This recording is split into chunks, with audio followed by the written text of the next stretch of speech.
se me ha encargado hablar de cuál es la contribución de la investigación básica a la medicina personalizada. Voy a intentar ser breve. Es complicado. De las peores cosas que se puede preguntar a un científico si no se tiene 2 horas de tiempo es a qué se dedica. Voy a intentar, como digo, ajustarme y ser realmente muy breve. Yo dirijo un grupo de investigación humildemente en el Instituto de Investigación de Biotecnología y Biomedicina de Cantabria, en el IBIBITEC, que es un centro mixto de la Universidad de Cantabria y del CSIC, que está interesado en el estudio del cáncer, el desarrollo tumoral, que es uno de los ejemplos quizá más paradigmáticos de la medicina personalizada, ya que a pesar de que consideramos el cáncer en general cuando se habla como una única enfermedad, realmente es casi una enfermedad por cada paciente que la sufre, ¿no? Y es extremadamente diferente dependiendo de cada paciente. Por lo tanto, en este caso es quizá más importante destacar exactamente qué diferencias tienen esos tumores en cada paciente y cómo es la mejor manera de tratar cada uno. Simplemente quiero dejar aquí un poco reflejado a las personas que forman parte del grupo de investigación que dirijo y la gente que nos ayuda con financiación, sobre todo porque todo lo que voy a enseñar es su trabajo y no el mío, y por lo tanto siempre me parece un poco egoísta que sea yo el que venga a dar resultados de otras personas, ¿no? Y bueno, pues ahora mismo este es el grupo y estos son los agentes que nos han financiado durante estos últimos años: el Ministerio, asociaciones y fundaciones privadas como Asociación Española contra el Cáncer, Fundación Ramón Areces y el European Research Council. Como digo, nuestro grupo está interesado en estudiar las bases moleculares del cáncer y para eso empezamos con muestras humanas. Y el punto de partida de esta charla es cómo la investigación básica aporta a la medicina personalizada y, en mi humilde opinión, esa premisa parte de un concepto que a mí no me gusta, que es el concepto de investigación básica. Nos encanta ponerle apellidos a la ciencia, nos encanta hablar de investigación básica, investigación aplicada, investigación translacional. Y un antiguo rector que teníamos en la universidad, que de las cosas que a mí más me ha marcado es cuando definía la ciencia en buena y mala, no en los otros apellidos, ¿no? Y la ciencia buena es la que genera conocimiento, y el conocimiento siempre es aplicado, ¿vale? El conocimiento nunca es inútil. Y ese conocimiento es esencial para pasar de lo que es un ejercicio puramente descriptivo, esto es, identificar qué diferencias hay de una enfermedad entre pacientes, identificar variables de diferencia, que es muy útil, a identificar cuáles de esas variables son significativas y qué podemos hacer al respecto. Y a esa parte es en la que implica el conocimiento. Y el conocimiento se hace con investigación buena, tanto en los hospitales como fuera de ellos, ¿no? Y mi gran objetivo es que en algún momento se empiece a hablar de investigadores en general sin apellidos. Y no se hable de investigadores clínicos, no se hable de investigadores básicos, no se hable de investigadores bioinformáticos, no se hable de estadísticos, simplemente se hable de investigadores que hagan buena ciencia donde la quieran hacer y donde se necesite hacer, tanto fuera de los hospitales como dentro de ellos. Entonces, desde mi punto de vista, los hospitales deben dotarse de científicos, bien sean clínicos, bien sean enfermeros, bien sean bioquímicos, bien sean matemáticos, bien sean físicos, bien sea la formación que necesiten, pero científicos al fin y al cabo. Y esos científicos deben formar parte de una plantilla exclusiva de científicos, cuya función fundamental es hacer ciencia, independientemente de que dediquen parte de su tiempo a hacer otras cosas también. Pero que su objetivo fundamental sea hacer ciencia. Y ese yo creo que es uno de los retos y de las deficiencias que actualmente tenemos en los sistemas sanitarios. Que no tenemos científicos, tenemos sanitarios, tenemos enfermeros, tenemos personal de asistencial, tenemos personal de muchos tipos, pero no tenemos científicos. O no tenemos científicos reconocidos como tales.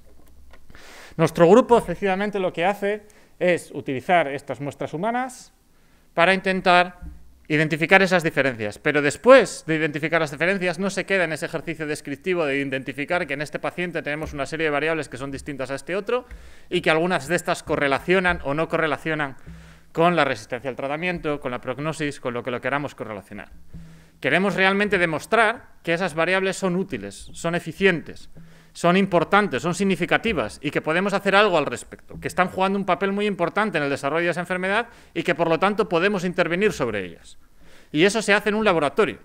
eso se hace con investigación mal llamada básica, eso se hace con modelos celulares, se hace con modelos animales, se hace con hipótesis biológicas, se hace con experimentos de laboratorio, con biología molecular, con biología celular, con muchas aplicaciones, ¿vale? Y entonces, lo que hacemos en nuestro laboratorio, y por esto lo hemos definido como genómica transcriptómica funcional, y no solo genómica y transcriptómica, es efectivamente demostrar que esa función, que esa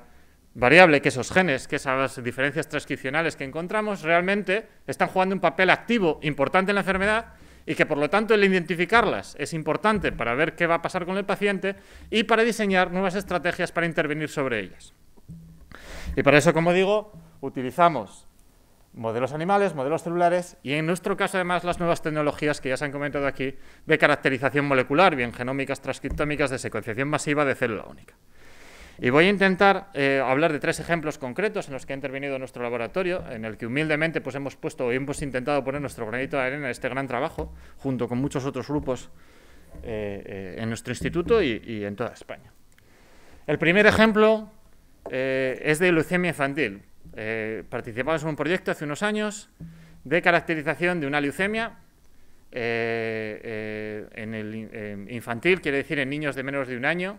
especialmente dramática, muy rara. Son aquellos casos en los que tienen la organización de un gen que se llama MLL, que a diferencia del resto de leucemias infantiles, que normalmente tienen buen pronóstico, tiene especialmente mal pronóstico y una esperanza de vida muy reducida.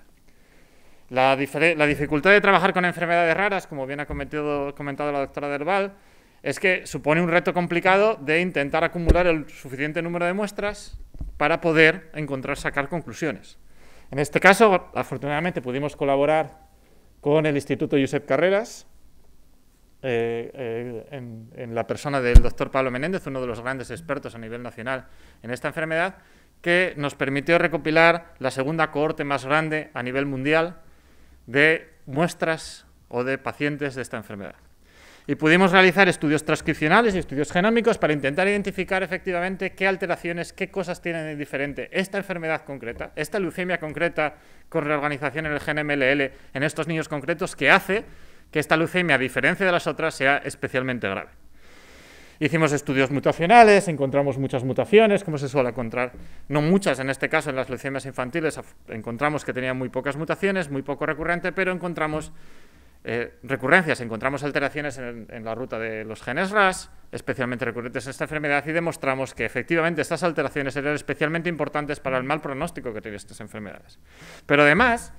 haciendo estudios transcripcionales, pudimos identificar 2 grupos distintos de pacientes, que molecularmente a nivel transcripcional eran muy distintos.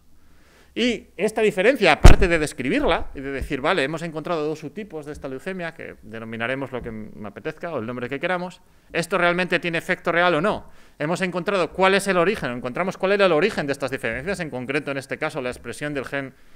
recíproco del gen de fusión AFL-MLL4, y además que estos 2 grupos de pacientes se comportaban de manera muy distinta pronósticamente.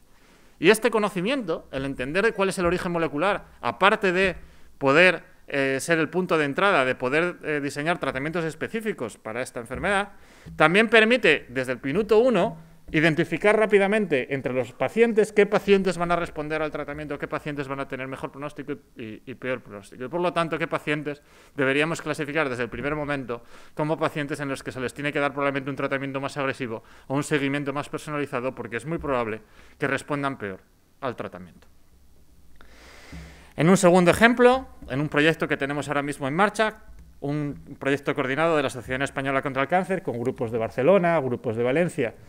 y otro grupo de nuestro instituto, el de Fernando Calvo, nos centramos en identificar cuáles son las rutas moleculares que están implicadas en la resistencia al tratamiento en el cáncer de mama triple negativo. Cáncer de mama triple negativo es uno de los subtipos del cáncer de mama con peor pronóstico, en donde no hay tratamientos específicos y donde frecuentemente, cuando se les da tratamiento con quimioterapia, las personas o las mujeres acaban desarrollando resistencia a estos tratamientos. El objetivo de este proyecto, de nuevo, de mal llamada investigación básica, consiste en ver si podemos identificar cuáles son las rutas moleculares, cuáles son las estrategias que hacen las células o que ejercitan las células de estos tumores para acabar desarrollando resistencia a estos tratamientos. Esto lo vamos a enfocar de varias maneras, pero en nuestro grupo, en este proyecto, vamos a plantear la utilización, o estamos haciendo la aplicación de las tecnologías de secuenciación de célula única. Estas tecnologías de secuenciación de célula única, por primera vez, son unas tecnologías muy nuevas de hace unos pocos años, permiten identificar las alteraciones genéticas y transcripcionales en cada una de las células de manera individual dentro de una muestra compleja que es un tumor. Porque una cosa que olvidamos también con frecuencia es que un tumor en un paciente no es una mezcla homogénea de células iguales, idénticas, sino que está compuesto muchas veces por células muy diferentes. Incluso, no solo del tejido normal, que es lo que se representa aquí, en esta representación lo que muestro en cada uno de los puntos es los datos reales transcripcionales de cada una de estas células de manera individual, cada punto es una célula individual, aquí se muestran unas 100.000 células. No solo podemos identificar por su perfil transcripcional las células pertenecientes a células de tejido normal, en este caso sistema inmune, fibroblastos, células que no están transformadas y que están presentes en el tumor y que interactúan con el tumor y que interactúan con las células tumorales y que por lo tanto también pueden jugar un papel muy importante, y de hecho hay muchísimos artículos que demuestran que juegan un papel muy importante en todo el desarrollo del tumor y en la resistencia a tratamientos. Podemos analizar por primera vez cada una de estas células de manera individual, cada uno del papel de cada uno de estos componentes en estos efectos del tumor, y además, dentro incluso de las células tumorales, podemos identificar distintos grupos de células, con lo cual ni siquiera las células tumorales son homogéneas. Dentro de las células tumorales tenemos distintos perfiles celulares con distintas propiedades moleculares, probablemente colaborando entre ellas y probablemente con distintas sensibilidades a cualquier tratamiento que demos. Por lo tanto, esta tecnología permite por primera vez abordar esa heterogeneidad. Estamos actualmente aplicando esta tecnología en pacientes que han mostrado resistencia al tratamiento quimioterápico antes y después de realizar el tratamiento quimioterápico para ver efectivamente cuáles de estas poblaciones han cambiado, en qué manera han cambiado y si esto nos puede dar conocimiento nuevo sobre cuáles son las estrategias para resistir al tratamiento. El último ejemplo en el que nuestro laboratorio ha trabajado mucho, es quizá la línea principal de nuestro laboratorio, es el cáncer de pulmón. Y en este caso, en un proyecto de hace unos años, también pudimos identificar un porcentaje de pacientes, cerca del 30% de pacientes con adenocarcinoma de pulmón, que perdían la función de un gen remodelador de la cromatina que se denomina ARID2. Esto se puede ver a nivel de inmunohistoquímica, se puede ver a nivel de RNA, se puede ver a nivel de mutaciones, y quisimos efectivamente comprobar si esta alteración, si la pérdida de la función de este gen realmente era significativa para el tumor. Lo que hicimos fue inactivar este gen en modelos animales y en modelos celulares, demostrar que efectivamente inactivando este gen las células tumorales tenían una mayor capacidad de producir tumores y que por lo tanto esta inactivación era importante para el desarrollo del tumor. Pero pudimos ir más allá, pudimos intentar describir qué rutas o qué alteraciones producía inactivar este gen dentro de los tumores, y en este caso pudimos ver que efectivamente al inactivar este gen lo que teníamos era una inestabilidad genética, las células tenían menor capacidad de reparar los daños en el ADN y por lo tanto acumulaban mayor mutaciones, que eso probablemente estaba implicado en el desarrollo tumoral, pero que además podíamos utilizar esto en nuestro beneficio para el tratamiento quimioterápico, ya que es bien conocido que los tumores que tienen inestabilidad genética o que tienen problemas a la hora de reparar el daño en el DNA son más sensibles a algunos tratamientos quimioterápicos, como en este caso cisplatino o etoposide, que son además tratamientos que actualmente se están dando en los pacientes de adenocarcinoma de pulmón. Por lo tanto, este conocimiento nuevo nos permite identificar de primera mano los pacientes que probablemente se vayan a beneficiar mucho más del tratamiento quimioterápico con cisplatino o etoposide y, por lo tanto, como digo, avanzar en esta medicina personalizada. Como digo, quería ser breve. Este proyecto no ha quedado ahí. Este es un nuevo proyecto que hemos iniciado con financiación del Ministerio y nuestro objetivo es avanzar más allá, ver si hay otros genes de la misma familia de remodeladores de la cromatina que también puedan estar jugando un papel en el adenocarcinoma de pulmón, ver si podemos sacar más información que pueda ser útil para el diagnóstico y el tratamiento de estos pacientes y sobre todo ver qué relación hay de las alteraciones de estos genes con los genes que ya se sabe que frecuentemente están mutados en el adenocarcinoma de pulmón, como KRAS, como EGFR, como P53, y ver si hay algún tipo de relación entre estas distintas rutas moleculares. Me gustaría terminar dando las gracias a todo el mundo que colabora con nosotros en nuestro grupo. Nosotros tenemos una fuerte colaboración con Valdecilla, sobre todo con el Servicio de Anatomía Patológica, pero no exclusivamente, y con muchos hospitales a nivel nacional que nos suministran muestras y que nos ayudan en nuestros estudios, y por supuesto a la gente de nuestro instituto que nos apoya en todo lo que hacemos, ¿vale? Muchísimas gracias por vuestra atención.